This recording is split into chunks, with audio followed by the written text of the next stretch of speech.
Recorded in Chicago, Illinois, with your hosts, Ken, Matt, Neal, and Jeff. This is Triviality. The cream of the crop! Good day and welcome to Triviality, the game where a lack of seriousness meets a little bit of knowledge. My name is Neal, and I'm joined into the studio with Ken and Jeff here. How are you both? What's up? Good eye. And thank you, Jeff. This is our second Australia-centered episode in a row. It is. It's very exciting. We have a very special guest we'll get to in a minute, but we've been giddy over this for quite a long time, so we're going to get to that. But as you might have heard, you didn't hear Matt's name, and Matt, unfortunately, is in transit. You may have heard that he was moving to LA, which was not a joke. So he was, he is, in fact, moving to LA. You know, it's hard to tell on this show. Like, Neal, I've seen your back, and I still don't know if you have a back tattoo. It varies. But Matt is in transit. He actually got hooked up with a group of Navy SEALs, and they're going to be in a sort of stealth plane that is going to fly under Air Force One and attach itself, and then the SEAL team is going to go up through the tubing into the plane and make some executive decisions. Does this have something to do with Harrison Ford or Kurt Russell? Oh, okay. Yeah, so John Leguizamo, Steven Seagal, executive decision. Okay. Very random reference, but check it out. But yeah, so Matt's doing that, and we wish him, luck with all of that. But we have a very, very special guest here today. He's a Cruiserweight Champion on Patreon. He supported the show for a long time, and we're actually big fans of his. We watch a television program that he's on. We, I think, illegally kind of stream it, but it's still okay. We love it. And he's on a show called The Chase. He's our friend Brydon Coverdale. How's it going, Brydon?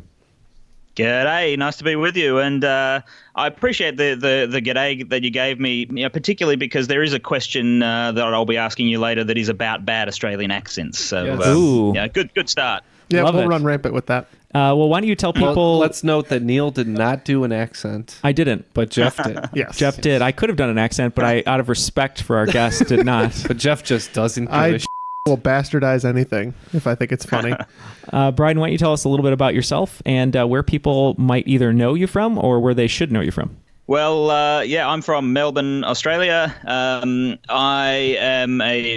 a quiz person from way back. I've been on 10 or so quiz and game shows here in Australia, where I'm probably quite fortunate that the pool of contestants is a fair bit smaller than it is in the US, so it's easier to get on. At the moment, though, the last 4 years, I've been one of the chasers on The Chase Australia. You guys, I think, have had a version of that on the Game Show Network with my colleague Mark Labette. Mm-hmm. He's the chaser in the US version. Essentially, our job is to kind of be a professional quizzer who tries to either stop teams winning money or really making them earn it, because they've got to beat us to win the money. Gotcha. Yeah, and speaking of Mark, you're colleagues on your show, and he's on the American version of The Chase, but maybe perhaps in the future here, you guys should face each other on an episode of Triviality and just see, mano a mano. Yeah, look, that would be a very interesting episode, and if you stuck to the US pop culture, it would be a particularly interesting one, because we'd probably all do quite badly. We love having you here. We really appreciate your support on Patreon, and you're always great about emailing. And you also actually do a little bit of writing as well, right? Yeah, I'm a journalist by trade. I've sort of spent 10 plus years as a cricket journalist, a cricket writer, travelling the world, following the Australian cricket team to the places that they go: India, England, South Africa, New Zealand, all these sorts of places. Not doing that full time anymore, because I have The Chase to keep me occupied and 2 little kids and a third on the way. So I've got plenty to keep me busy. Just do a little bit of writing on the side now. That's wonderful. Brydon's here. We're excited to play his game. And I guess we should go to the rules guy to figure out what we're doing. The rules of the game are simple. 20 questions split into 2 rounds worth 10 points apiece. At halftime, there'll be a special swing round designed by this week's host. After regulation, players will enter the final round with the points that they've accumulated and will have a chance to wager 0 to 30 points on 5 categorized questions. At the end of the game, someone will be named the cream of the crop. You know that I'm the cream of the crop. Now, he did the same thing Jeff did. He did an Australian accent as well. Yeah, that was weird. I think his was better than mine, though. Yeah. I don't know. Maybe he actually is Australian, and he full time is doing an American accent, like all the Australian actors who are much better at doing. Could be. Yeah, like Yvonne Strahovski, who basically doesn't have an Australian accent anymore because she's been acting so long. Yeah, I loved that interview I saw of her. Yeah, where she said it's basically gone away now, and Australian directors are telling her you lost your own accent. So sad. It is sad. I think since Matt isn't here, we're just going to do a 3-for-all.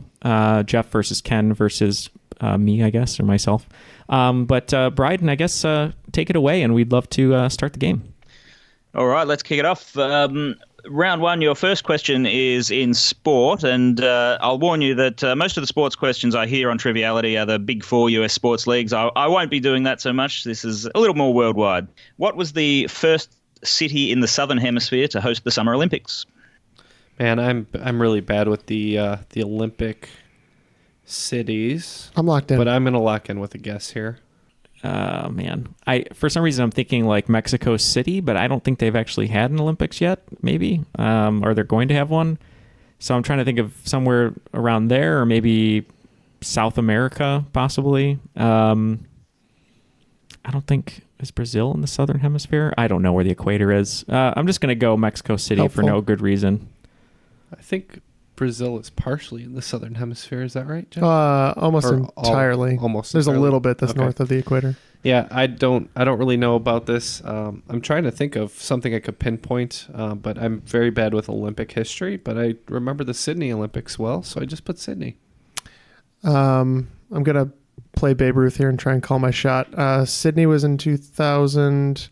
Rio was in 16, and the only other one I could remember, and I think it was the earliest, was Melbourne in 56. I am in it right now. It is Melbourne, 1956. Oh, So you're from Melbourne? And they are the only three Southern Hemisphere cities to have hosted either the Summer or Winter Olympics. So, all right, question 2. This is television. Seinfeld and Friends were basically the two biggest sitcoms of the 90s, and although there was never an official crossover between the two shows, one of the 6 main Friends did appear in an episode of Seinfeld, and one of the 4 main Seinfeld stars did appear in an episode of Friends. Name both stars. You'll need to get them both right to get the points. all right. I'm going to lock in. It's all you.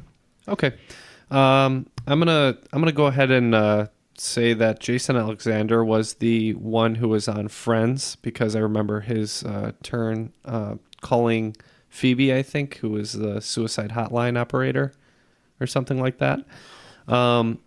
As for the vice versa, I really don't know, but I'm going to go Courtney Cox, because she ended up doing a lot of guest roles.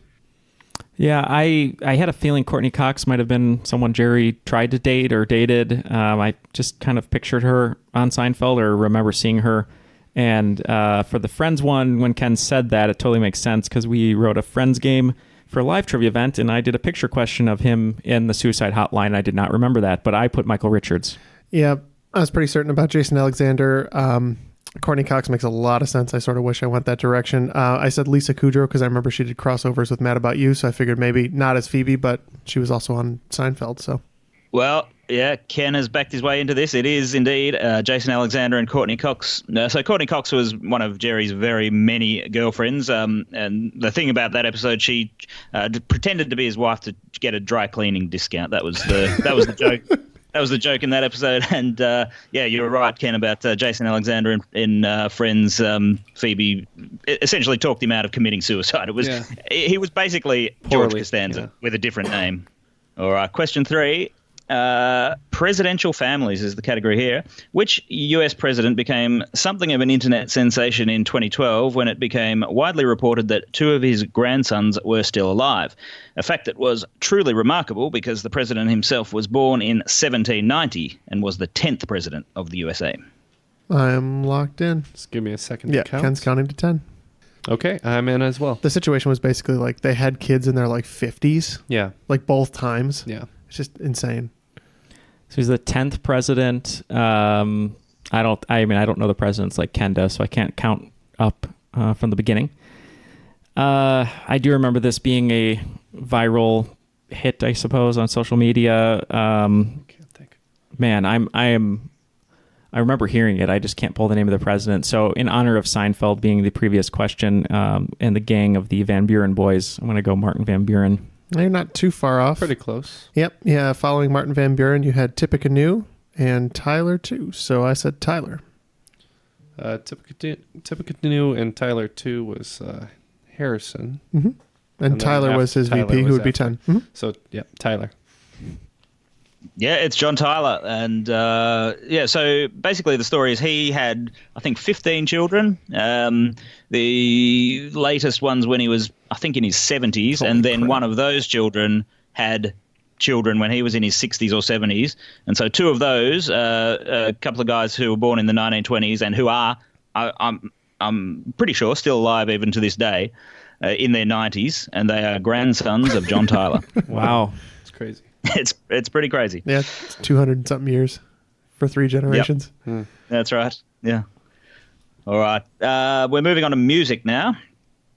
One of David Bowie's biggest hits, which 1983 song has a music video that depicts a young Australian Aboriginal couple in various settings, including dancing in an outback pub, visiting the big city of Sydney, and wandering in the bush where they mysteriously find a pair of red shoes. I'm going to lock in, and if I'm wrong, I'm wrong, but I'm going with my favorite David Bowie song, so that's what I'm going to lock in with. All right, I'm in with a guess because I can't pick a song based on the year, and I haven't seen this video, so just picking one that you can dance to. This is killing me because the red shoes, that's something. That's a lyric or something, and I'm just trying to remember. Yeah, I've gone through a few Bowie songs. Can't remember which one it was, so I'll settle on Suffragette City. Yeah, I originally wrote down Changes, and then I made a change myself and put Suffragette City because I think that's the danciest one. Well, my favorite David Bowie song goes a little something like, "Put on your red shoes and dance the blues." So I went with Let's Dance. Yeah. Yeah, it's Let's Dance. Yeah, if you knew the song but not the video, that was the way to get into that one. It's lyric in the song references the red shoes. So, Hey, well done, Neal. Good Bowie impression too. Thank you very much, Ken. Was that Bowie or Jimmy Bowes? It depends on in what alley you find him. I was going to say, we'll get to the bad accents in a minute. Yeah, we will. All right. Your next question. This is a type of question that I'm calling nearest the pin. So the answer will be a numerical answer. I'm not expecting anyone to get it spot on, but I will give points to whoever's closest. So Okay. points will go to somebody. This is the first PvP question I think we've ever had. What's the PvP? All What's right, PvP? Player versus player. Oh, okay. The longest match in professional tennis history was played at Wimbledon in 2010 between John Isner and Nicolas Mahut. What was the final score in the insanely long fifth set, which was eventually won by Isner? Okay, I'm going to lock in just with a random guess. Yeah, I've got no basis for figuring this out. So am I. I'm going to go with 17-15. I'm a little close to that. I went 16-14. I went 88-90. Yeah, well, two of you undershot it and one of you slightly overshot it, but not by much. It was 70-68. Wow. It was like a very many day match, if I remember right. The final set alone took over 8 hours and on its own was longer than any other match in professional tennis history. That set alone. The whole match went across 3 days. It was just insane. Well, if And you this- got the patience for 5-day cricket, then perhaps And one of this these- is tolerable. One of these players was Sting then? What? Just because the match went on really, really long. Stop with the Sting jokes. I don't know why. Today was a Sting day. And it's on the other Australian episode of Triviality. Oh, man. I don't know why Sting is on the brain, but he's my desert rose today. All right. Well, yeah, points to Jeff on that one because he was definitely the closest. All right. Next question. This is your obligatory Simpsons question.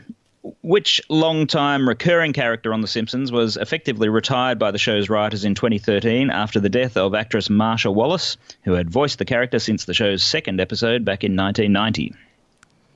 I'm locked in. Me too. All right. So as the listeners know, I don't watch The Simpsons. I've seen a few episodes. I'm going to describe the character, and maybe you guys can give me 5 points because I don't watch the show. I don't know any characters' names.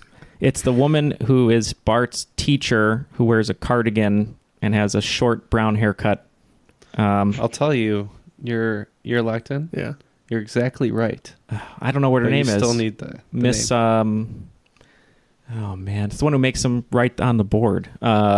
Miss. I'll not cheat on my test. Dear Mrs. Hoover, you have Lyme disease. I don't know. Miss Slughorn. I don't know. From Harry Potter? He was kind of on the right track. It's Miss Krabappel. Yep, I said Edna Krabappel. Yeah, Edna Krabappel it is. Yep. Man. I thought that might have been a Matt question. He's a Simpsons guy, isn't he? He is. And I think Yeah. they actually did like kill off Miss Krabappel too. Oh really? Yeah. Did they? I stopped watching after Yeah, about me too. But eighth or ninth It's like season, along 10, with 11. pretty much Yeah. everyone else, I think. Yeah. All right, let's move on. This question is surprising film credits. Pajama Party, Beach Blanket Bingo, and How to Stuff a Wild Bikini, all released in 1964 or 65, are among the final films featuring which Hollywood legend who was described by film critic Roger Ebert as, quote, the greatest actor-director in the history of the movies. just can't get California champagne commercials out of my head for some reason. The Paul Masson sparkling wine. The greatest. Oh, I have an idea. I'm just trying to pull it. Oh, no. Just looking at your shelf real quick. I know, right? Don't turn around. I think. Yeah. I'm not too sure about it, but I'm just gonna lock it in. Okay, I'm locked in as well. So I went John Ford. Ooh, John Ford. I'm just taking a stab here, and maybe Charlie Chaplin was long-lived. I don't know. So I went with someone. I was trying to think of who Roger Ebert would have said was an actor-director, and you would think he'd go maybe Charlie Chaplin, but Charlie Chaplin, I know wasn't in those movies, and I went with the American version, Buster Keaton. That was my second guess. Yeah. I would have been a little bit disappointed if Neal hadn't have even got close. It is Buster Keaton. Well Good played. job. That's I good. should have got. Why did I go Charlie Chaplin? I mean, dude? you were that close to it. Honestly. That was pretty close. Charlie Chaplin did live until the 1970s, so he was definitely alive then. But Buster Keaton, for some reason, he did this series of those kind of surfing beach kind of movies in the 60s with a lot of young people, and he was kind of the Did they have some good stunts? The token cameo. No, the one that's called How to Stuff a Wild Bikini came on TV here a couple of years ago late at night, and I was just like, what the hell is this? Buster Keaton is in it as like a 70-year-old witch doctor. And the dude was always like a comedian, so it's like maybe he just was tapping into that.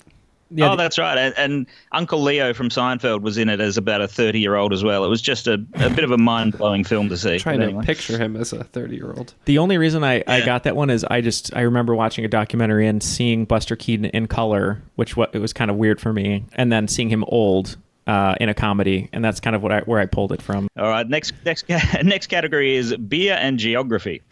Although a common stereotype is that Australians are big beer drinkers, we are in fact only 23rd on the list of countries by beer consumption per capita. The Czech Republic is easily number one, but second on the list is an African nation whose beer drinking ways presumably date back to its German colonial origins. What is the name of this country, which was previously called German Southwest Africa, and was sort of given a new name 2 years ago when Donald Trump proved unable to pronounce its name properly? He's so good at mispronouncing things. I was ready with the Czech Republic thing, and then you took it away from me. God, I've got a guess. It's in the region, so. Yeah, I have a guess as well. This is one of those things where having a partner is good because if I saw it, I think I would remember, probably from the mispronunciation more than the actual answer, but I just don't know. I'm just going to lock in Wisconsin. Okay, I'm terrible with African geography, so I just picked a country that I know is relatively southwest-ish because I just wrote a question about it, and I went with Gabon. I took a stab at Swaziland. Yeah, no points. Jeff is definitely closest, but this is a country that Donald Trump called Nambia. It's Namibia. That's right. That's right. Like we said, his mistakes are hard to recount. I believe. Oh, yeah. before Donald Trump mispronounced Namibia, I believe it was also famous a few years before that for Angelina Jolie, right? Isn't that where she adopted one of her children or something? I remember it being a huge news story. Namibia, maybe. I think so. Or Madonna, I can't remember. All right, moving on to someone else who may or may not have an accent. Famous New Zealanders. Which 10-time Emmy-winning US TV series has been hosted ever since its 2001 debut by New Zealander Phil Kogan? I have a guess, and I'm going to lock in. Me too. I've got nothing. I don't have an idea. Yep. All right. I just remember Amazing Race won a ton of Emmys like every year for best reality show or something like that, and I don't remember that guy's name, so maybe it's that. Yes, American Race. The Amazing Race went on a really long stretch of wins, and I didn't know the host's name, but I do remember when it would win, they would introduce him because everyone knew Greg Probst from Survivor, and I could never remember the guy's name, and I knew it was something really generic, so I went with Amazing Race. Yeah, it is The Amazing Race. He doesn't speak with a New Zealand accent. It's very much an American accent, but he is a proper Kiwi, Phil Kogan. Wow, that's why I didn't know, because he doesn't have an accent, and I was like, well, maybe it's... No, that's right. Maybe he lost it. All right, last question in this first round. The category, and you'd be disappointed if I didn't have one, is cricket, sort of. Which cricketer has scored the most first-class centuries in history? Is a question that is central to the plot of which Oscar-winning film? I don't know. I just have a random guess. I don't know any movies that feature cricket or a cricket player. I don't either. That are coming to mind. I think it's probably a plot point where, like in Little Giants, I don't know why I'm talking about Little Giants, but in Little Giants, they talk about the annexation of Puerto Rico. I'm sure it's just a line in the script. I wanted to talk about Field of Dreams. So. Okay, I'm locked in. You're locked in. Jeff, did you lock in? I'll go Field of Dreams. Okay. I don't know why I just said A Beautiful Mind. And I'm going to say maybe that was one of the questions in Slumdog Millionaire. Oh, man. Maybe. I'm glad that somebody got it. It is Slumdog Millionaire. Yes, that was I think might have been the second last question at quite a high level. It was the one where the host tried to steer him in the wrong direction in the bathroom. Yeah, I didn't even think about that. Yeah. So yep. It looks like Ken's bowling an excellent game right now. Millionaire. So I got 50 points after that first round. I've got 30. And I've got 40. Oh, man. I'm definitely going to lose this game. I'm not too unhappy with those scores because I wrote this, with the intention of it being a 2-on-2. So those scores aren't too bad, I think, for playing on your own. Pretty ideal. Yeah. Yeah. All right, so we're moving into the swing round. Yeah, and before we get to Brydon's swing round, he is a Patreon supporter, so we just want to call out all of our wonderful Patreon supporters who make the show possible. And Jeff, what do they mean to us? Everything. Wow, I didn't even know where to go. I thank you. That's the only thing I can say. Really, it's the whole reason the show is continuing to grow and be successful. We couldn't do it without our patrons. If you'd like to be one of those patrons, check out the information in the show notes. Go to patreon.com/trivialitypodcast. A lot of great things for any level of support. And again, we always joke it's $1 a day. It's not. Tiers start at 3 cents a day. I know I did the math, but anything you can give is greatly appreciated. It is the whole reason that the show is free for everyone, and we have continued success. So yeah, and all joking aside, anytime we get one of those emails that says you have a new Patreon support, it really makes our day. Yeah, and I smile. Yeah, which is unbelievable if you've ever met me. That's true. Jeff's cold, dark heart shines a little brighter. Just a little bit. So yesterday, the 27th, September 27th, right? Yes. So we got one of those, and it warmed my heart. And I also found out Spider-Man is still in the MCU, which also warmed my heart. Yes, they worked out a deal. Spider-Man Spider-Man not himself, but Disney and Marvel and Sony worked out a deal. So good for you, Ken, that you're happy. Thank you. Yeah, I'm glad that the multi-billion-dollar companies agreeing on something made you happy.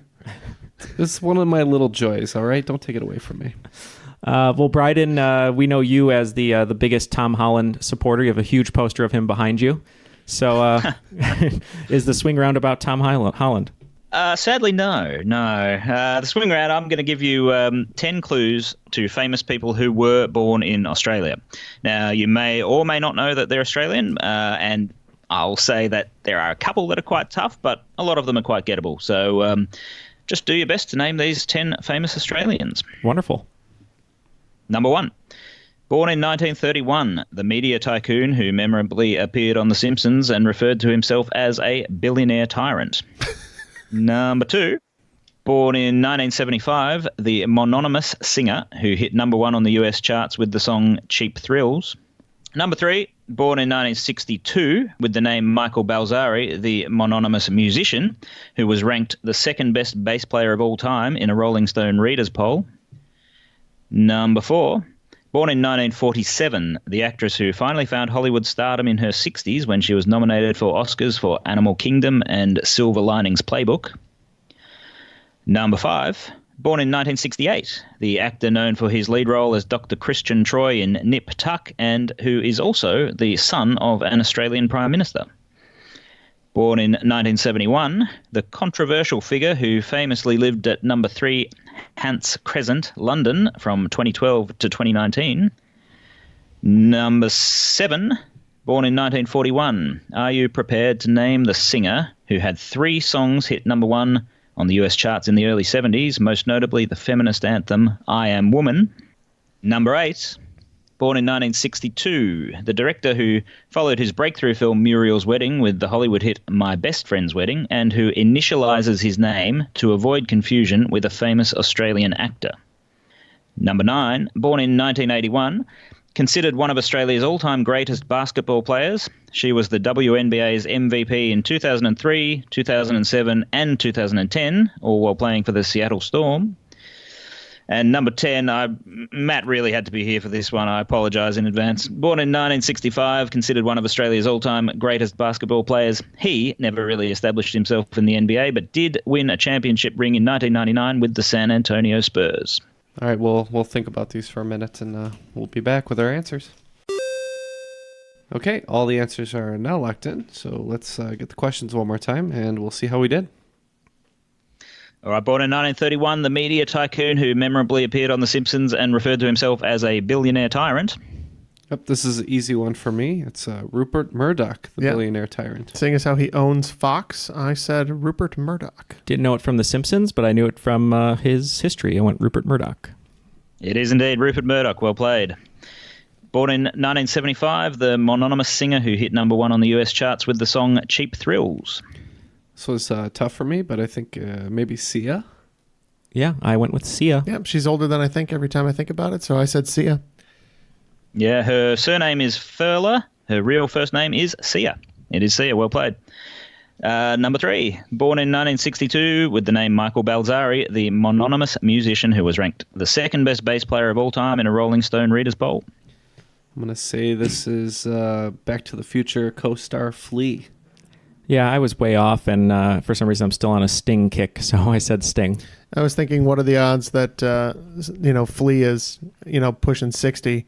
And then I remembered, the band's been together for like 35 years, and he was in Back to the Future. And then I thought, what are the odds he's the second best bass player? And that gave me pause, but I went with Flea. Yeah, it is Flea. A lot of people might not know he was born in Australia. He was born in Melbourne, I think, although moved to the US as a child. But it is Flea. So Neal, do you think Sting is just still inside your head?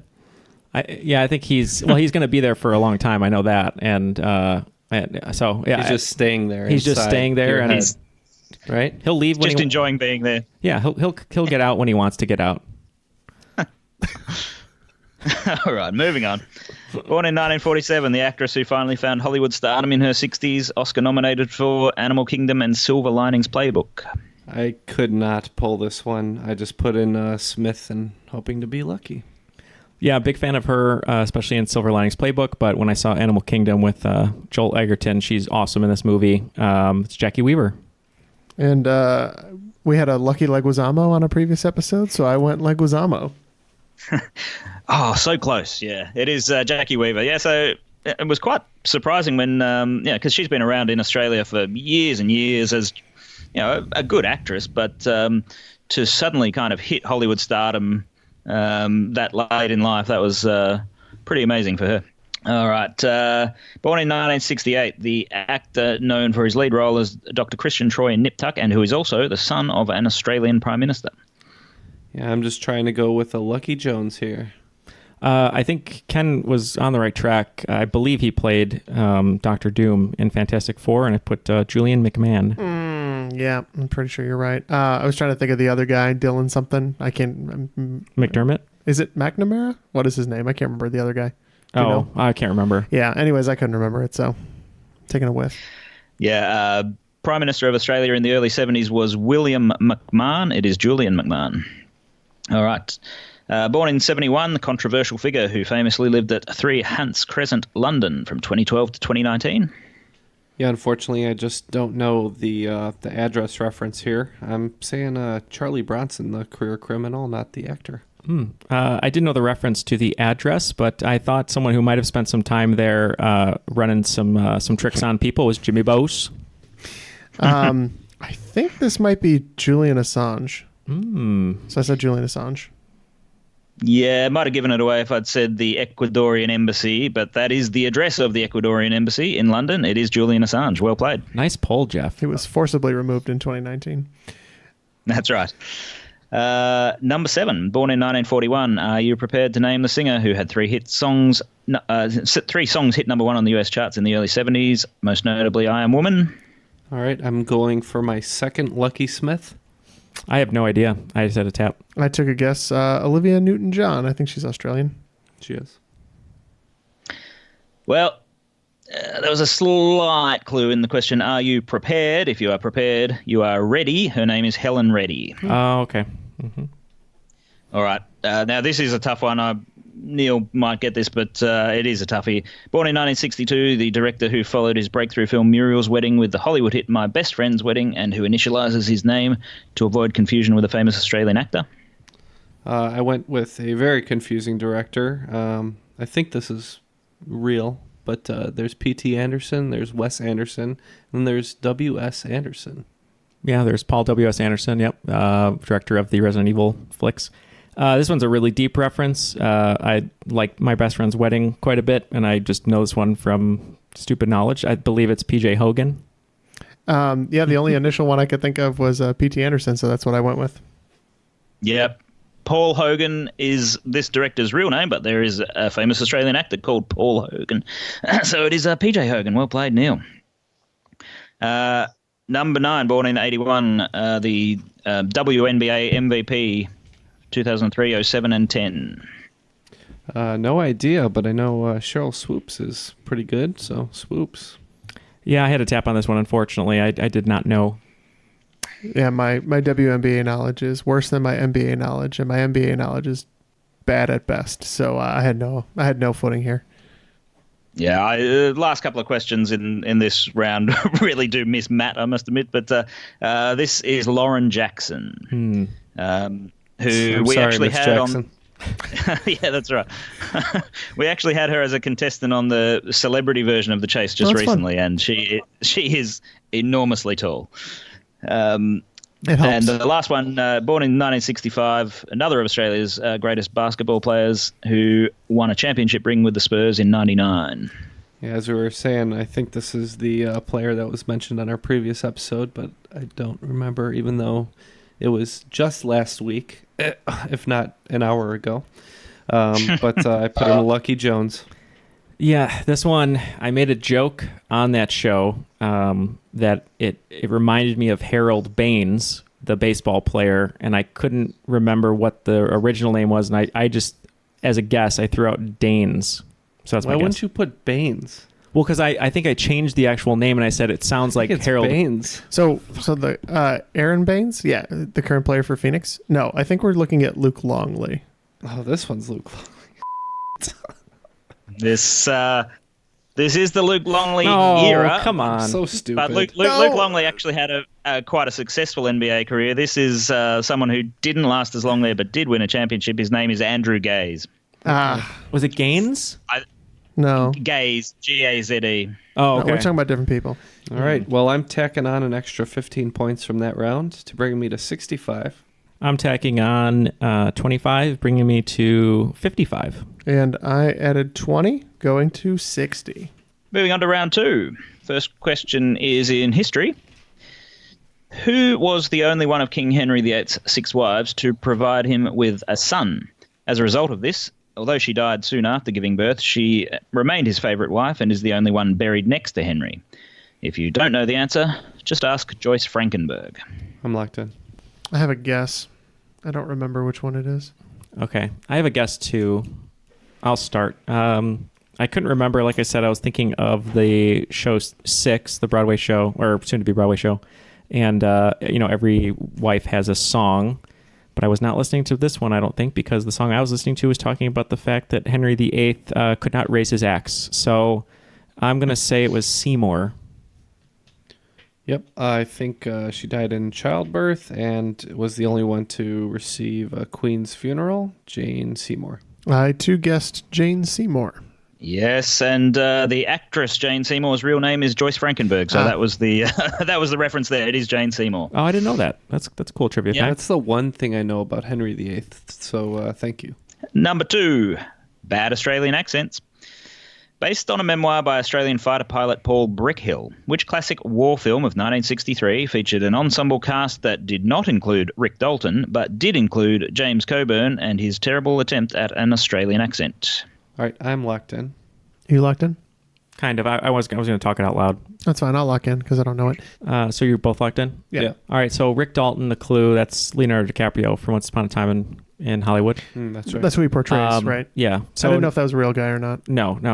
So I think I'm right then. Yeah. So initially I wanted to say Dirty Dozen, but I don't remember Coburn being in that. I'm thinking of Lee Marvin, I believe. And then when the clue of Rick Dalton came up in Once Upon a Time in Hollywood, they do a whole sequence where it's imagined that he portrays Steve McQueen's role in Great Escape. And I kind of remember Coburn being in the Great Escape. So that's what I locked in with. Yep.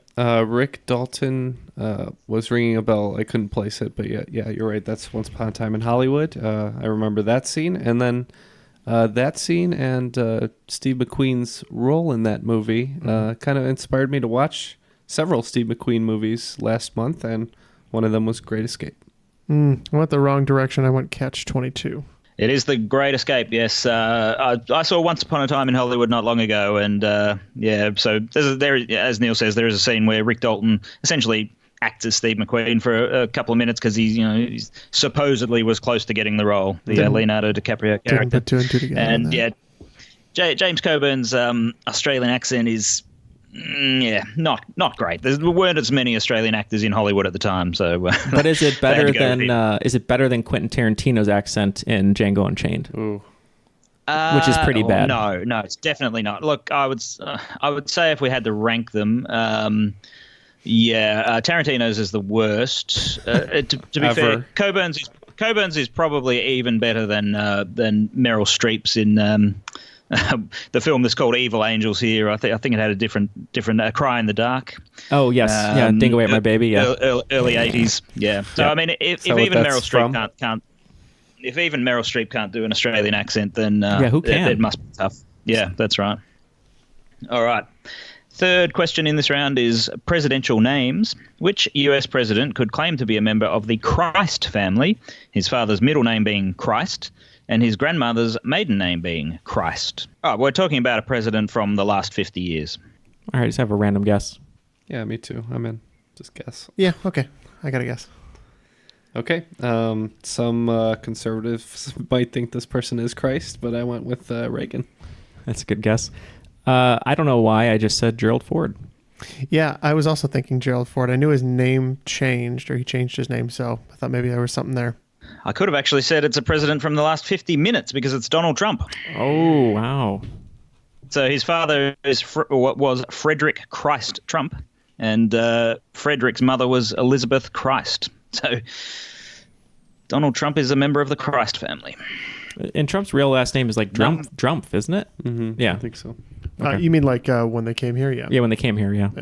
Number 4, shared titles. What title is shared by Ed Sheeran's first hit single and an action-adventure TV series of the 1980s that starred Lawrence Turow? I think I'm locked in. I can't think of any of them For right now. I do not care. He's in Yesterday quite a lot. I thought he was just going to have a quick cameo. I'm out on this one. Yeah, Ken is not a fan of Ed Sheeran. I'm vetoing the Ed Sheeran question here. His albums are like stupidly named, right? Like they have like a sequence or something. It's like the mathematical signs, I think. Yeah, that's there's right, like that's right. X equals, I think. That's right. Yeah. Yeah. So I'm tapped. But I don't remember a single one of his songs off the top of my head. Yeah, it's not my jam. Shape of You. Oh, I'll go Shape of You then, because it's, yeah. Okay, so yeah, Shape of You is what I locked in with then. All right. Well, it might help if you knew that Lawrence Turreau was the real name of Mr. T. It's the A-Team. Oh, that was a song of his? Yeah, Oh, yeah, wow. that was the title of his first hit single. It sort of hit at least the top 20. So, yeah, there you go. Interesting. All right, question number 5 is sport and geography. With approximately 165 million people, making it one of the 10 most populated countries in the world, which Asian nation is the most populous country that has never won an Olympic medal? I'm locked in. I have a really good... I'm locked in. So, if you're watching Bloodsport, our video bonus series, our 8-episode tournament, I believe you would have seen this answer on episode 2 or 3, because I'm editing them. And I want to say that Austin Keep, one of our contestants, said this answer, and he was pretty close. I just can't remember the country. I can't remember if it was Indonesia or... Oh, there's something close to that. I can't remember. I think it's Indonesia, but that's what I'm going to lock in with. Yeah, Indonesia for me. I guessed Indonesia. Indonesia is a very good guess. Indonesia had no Olympic medals until 1992, I think it was, when badminton came in and they dominate in badminton. This is Bangladesh. Oh, that's what he said, was Bangladesh. It's all coming. I had amnesia regarding Indonesia. Yeah. So, to be fair, Bangladesh has only been an independent country less than 73? 50 years. So, Something like that? 71, I think it 71. was, yeah. So there's still Yeah. time. There is still time. That's right. So Good cricket team, though, Bangladesh. after 5 in that second round, looks like I'm adding 20 points, so not too terrible. Yep, same here. I only added 10. So I'm at 70. I'm at 75. An 85 for me. All right, question 6 is in science and geography. For many years, a trivia staple was that the only U.S. state to have a chemical element named after it was California, that element being californium. But which state has joined California on the periodic table, with element number 117 named in this state's honor in 2016? I'm locked in. And what's the element called? All right, I'm locked in. I remember Jeff talking about this, or we've had this trivia question or something similar. The only state that probably deserves to have an element named after it is a state that often is vilified for the residents' use of different elements put together. So I'm going to say Floridian, Florida. That might be right. I said Utah. So 118 ends the current periodic table. Those are all the noble gases. That would be Oganesson is 118. If you back off from that, those are all like the chlorine, the fluorine, those kinds of things. And it is Tennessine for that's Tennessee, Oak Ridge National Lab. Yep. Yeah, I had to put a Jeff question in here somewhere. It is Tennessee. Yes. Much appreciated. Yeah.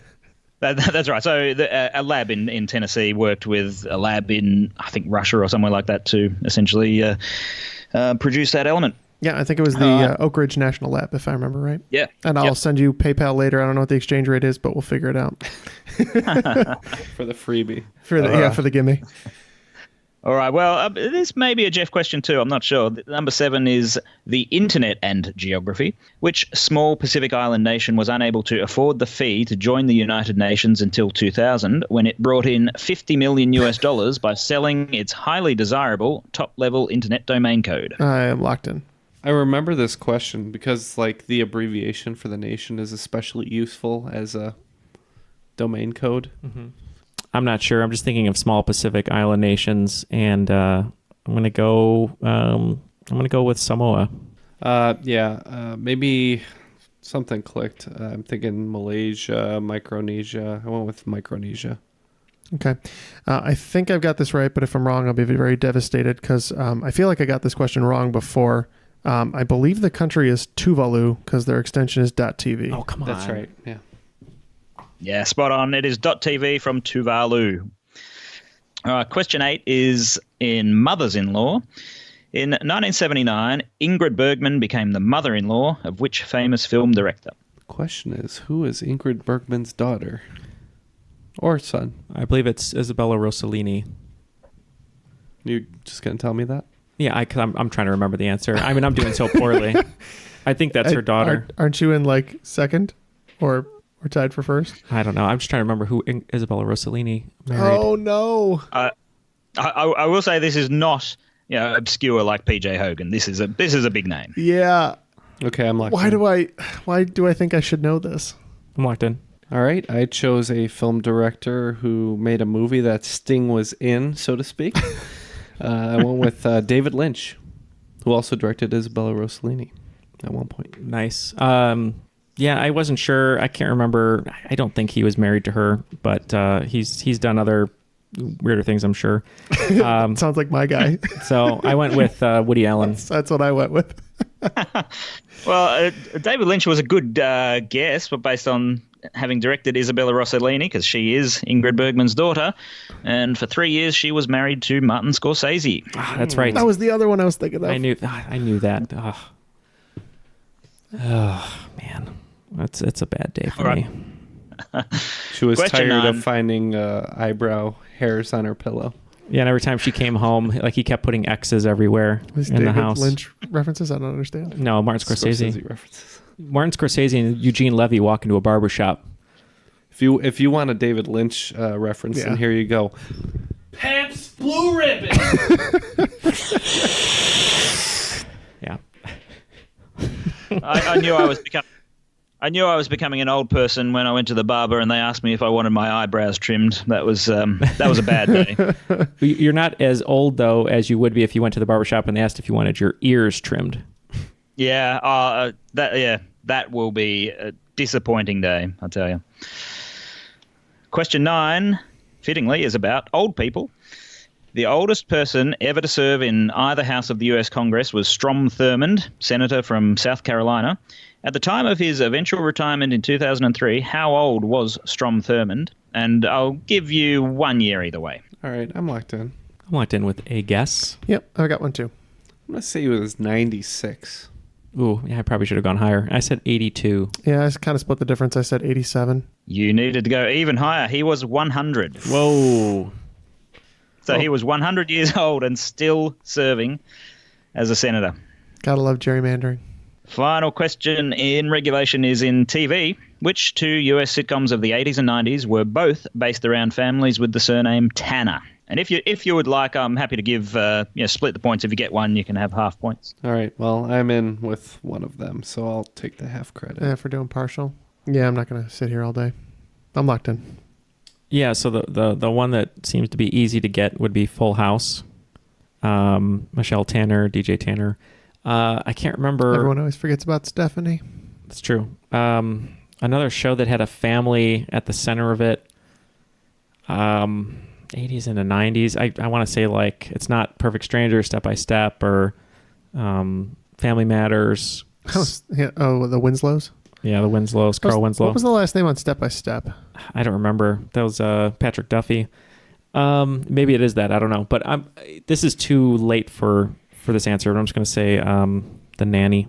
I'm just taking half That's credit it. for Full House. Yeah, half credit for okay. And I'm going Full House, and my throwaway answer is Growing Pains.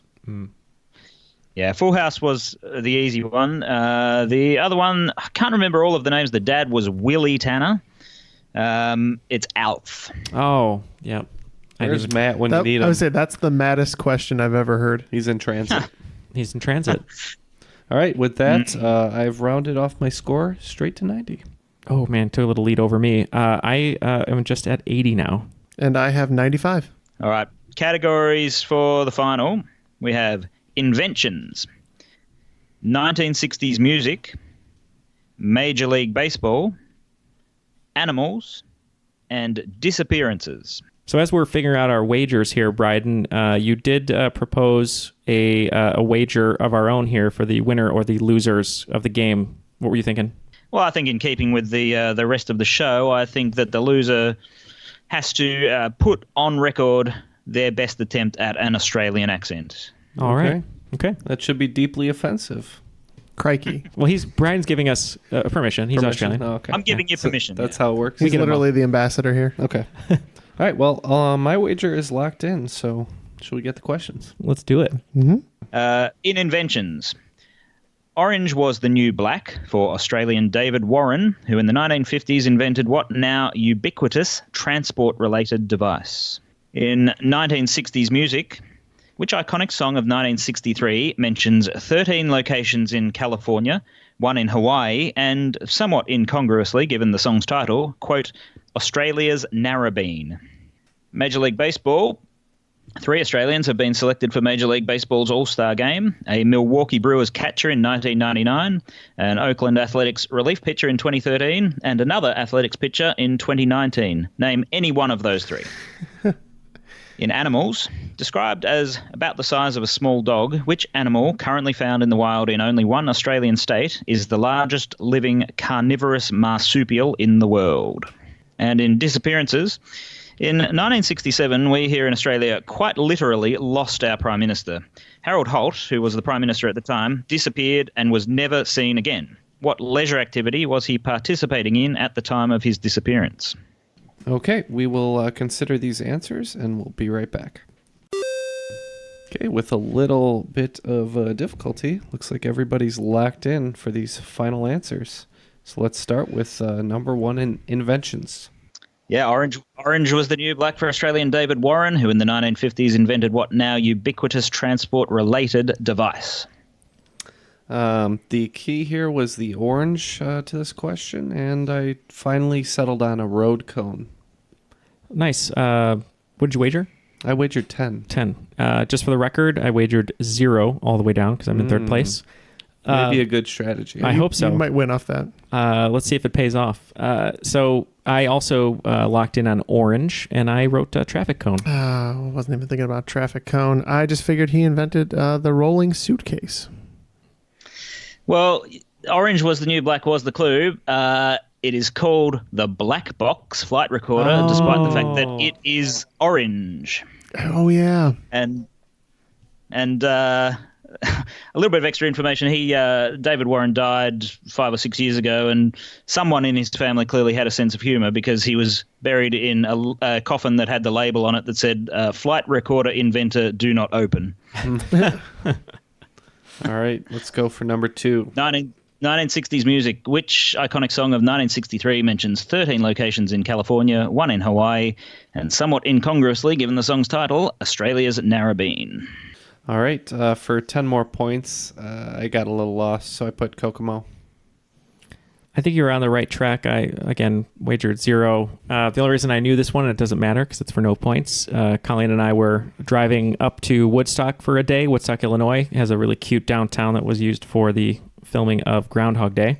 And we listened to some Beach Boys because the weather was actually nice that day, and we just thought it'd be fun to listen to some summer music. So we went with the Beach Boys, and I believe, because there's many places named in the song, it is Surfin' USA. Oh, yeah. Yeah, I put 10 on this. I said Surfin' USA.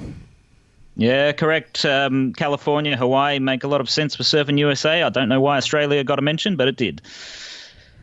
Question 3, Major League Baseball.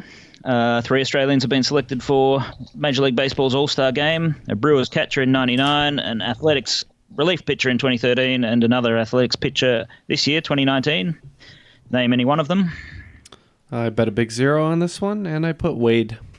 Oh, nice. 0, I had to tap on this one, fortunately. I don't think I've ever been happier to bet 0 in my entire life. Apparently, I wrote strike through, so... Yeah, once again, I was expecting Matt to be here for this game, but the answers are the catcher in 99 was Dave Nilsson, the pitcher in 2013, Grant Balfour, and the pitcher this year, Liam Hendricks. So close. Described as the size of a small dog, which animal currently found in the wild in only one Australian state is the largest living carnivorous marsupial in the world? All right, for 30 points, I just put my neck on the line here, and I put Tasmanian Devil. Yeah, I wasn't sure. I was trying to picture an animal that was the same size as Jeff's dog. and that was very angry, and I went with Tasmanian Devil. Yeah, they're a bit bigger than my dog because my dog's 4 pounds. I wagered 10, and I too think this is the Tasmanian Devil. Hey, Jeff, did you know that cancer is absolutely rampant in the Tasmanian Devil population Yes, right now? it's a face cancer. I was Wow. Wow. Yeah, well, your neck is safe, Ken. It is the Tasmanian Devil. Funnily enough, the one state that it is found in the wild in is Tasmania. Who would have thought? And finally, in 1967, we here in Australia quite literally lost our Prime Minister, Harold Holt, who disappeared while participating in what leisure activity? I had not heard this, but I could imagine somebody being lost while boating or sailing. That makes sense. Yeah, finally here, definitely betting 0. In a bid to finally put the jokes to bed, to the vibrating bed, as it were, I'm going to just say it was the activities of the tantric nature. And I don't know if I said I'd bet 10 on that one. Yeah, I did not get that, no. I figured I wouldn't know much about disappearances, so I bet 0. And I thought it would be funny if he was doing something totally normal and mundane and went missing, so I said golf. Well, Ken was closest. It was actually swimming. He was a big swimmer, went swimming off the coast of Melbourne and never came back. Yeah, makes sense. And there is, in fact, in Melbourne, the Harold Holt Memorial Swimming Centre, which is somewhat ironic name, but there you go. At 80. At 100. You didn't pull it out? No, I neither did Sting. Nice teamwork. Got him. Okay, that concludes the game today. Looks like Neal is the big loser today with 80 points. I did a wash. I remained at 90 points. And Jeff, congratulations with 100 points, just barely squeaking out a little bit of extra pointage in that round. You are the cream of the crop. Unjustifiably in a position that I'd rather not be in, but the cream will rise to the top, oh yeah. And as the winner, as Brydon said, you have to do your best Australian accent, Jeff. I thought the losers did that, Neal. So let's see. It depends on what you want me to say. Pick a movie. But I think you should say the game where a lack of seriousness meets a little bit of knowledge. All right, yeah, I can do that. He just did it, so now you just have to do that. Not hard. No, I'll do that. I just want to say, though, my favorite thing in Australian, in the language that I hear to my ears, and it is candy to my ears, is when certain Australians say no, and they go, no. That's my favorite thing in the world. All right, let's see. The game where a lack of... The game where a lack of seriousness meets a little bit... Oh, on British. It was New Zealand at first, and then it went British. Has his struggle satisfied you? The game that satisfies me greatly. It wasn't bad to start with. It did become a bit Jimmy Bowes towards the end. It did. It's because you lived in England for too long. It did. Well played. All right, well done, Neal. That was a blast. Thank you, Brydon, for the questions and hosting, and of course for your support on Patreon. We surely appreciate it. Yeah, look, I've been listening to Triviality almost since the start, I think, and look, I love the humor of the show. I often listen to it while I'm driving into the studio to film the chase, and you'd be surprised. There have been occasions where something has come up on the show that I've just listened to on Triviality, that day. So it helps me. I love the content. I know a lot of work goes into it, so I'm always happy to support you guys. Thanks for having me on. Thanks so much, and of course you're welcome back anytime. Yes, where can people find you, Brydon, if they'd like to follow your writing, your career, everything else? You can find me certainly on Twitter at Brydon Coverdale. That's where I do a lot of my my social media. I'm always there and thereabouts on the Triviality social media as well. So that's about it, I think. Thanks for having me. Oh, yeah. Thank you very much for joining us. We loved all the questions. They were really well written. Special thank you to your wife and kids for giving you some time to host here today, and also putting it in your schedule. We know how busy you are, and we really appreciate it. And for Jeff, hey, do it in the accent. For Jeff, that was pretty good. That's not bad. For Jeff, Ken, Matt, and Brydon, that was Triviality. But not Neal. But triviality was the only thing that was British. I was pretty good on that all the way up until then. Nice try. Good day, everyone. I would Weird. love a nature documentary narrated By Daniel Day-Lewis. Yeah. Or Daniel Plainview specifically. Watch as the tiger. I can't even think of what to say. You see, he approaches his prey He will slit his throat. when he's sleeping. The way the hummingbird He'd have approaches to the go flower. he'd have to go and live in the wild for like 5 years to prepare for it, though, wouldn't he? Yes, exactly. I just imagine a hummingbird drinking from someone else's flower, and it's I drink your nectar.